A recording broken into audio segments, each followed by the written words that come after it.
రాష్ట్ర ప్రభుత్వం ప్రతిపాదన పంపే సమయంలో ఎవరి పేరు పంపాలో వాళ్ళ పేరు పంపాలి. కేంద్రం ఆలోచిస్తుంది. మీరు పంపిన పేర్లను ఇస్తారా? ఇది అన్ని ఆలోచిస్తారు.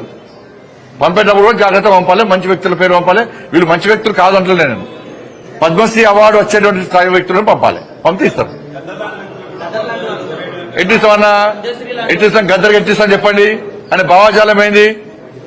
ఎంతమంది భారతీయ జనతా పార్టీ కార్యకర్తలను మర్డర్ చేసిన వ్యక్తులు ఆయన ఎట్టిస్తాం? మేము పక్కా అయ్యాం. మా కార్యకర్తలను చంపితే మా కార్యకర్తలను చంపిన కార్యకర్తలను పాటలు పాడిన వ్యక్తి గద్దర్. అనేక మంది పోలీసులను ఎన్కౌంటర్ చేసిన విషయంలో గద్దర్. ఎట్లిస్తాం? మీరు వంశం ఇస్తామేంటి అవార్డ్స్? భయపడే ప్రసక్తి లేదు, వెనుకపోయే ప్రసక్తి లేదు. వందల మంది భారతీయ జనతా పార్టీ కార్యకర్తలు నమ్మిన సిద్ధాంతం కోసం భారత్ మాతా కీ జై అని చెప్పి ఆందోళన చేస్తుంటే నక్సల్స్ భావోద్వేగంలో గద్దర్ మా కార్యకర్తలు హత్య చేయించిండు. ఎన్ఐఏ ఎంక్వైరీ చేసింది గద్దర్ గారి మీద. అనేక మంది పోలీసులను ఎన్కౌంటర్ పేరుతో మర్డర్ చేసిండు. అటువంటి వ్యక్తిని ఏ విధంగా పంపుతారు ఇవాళ?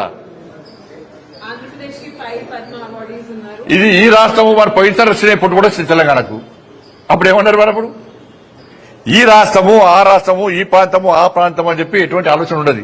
ఈ రాష్ట్రానికి ఇవ్వాలి, ఈ రాష్ట్రానికి ఇద్దని ఎక్కడ ఉండదు. ఇవన్నీ మళ్ళీ తెలంగాణ సెంటిమెంట్ ను మీరు రగిలిసిన తెలంగాణ ప్రజలు అన్ని తెలుసు.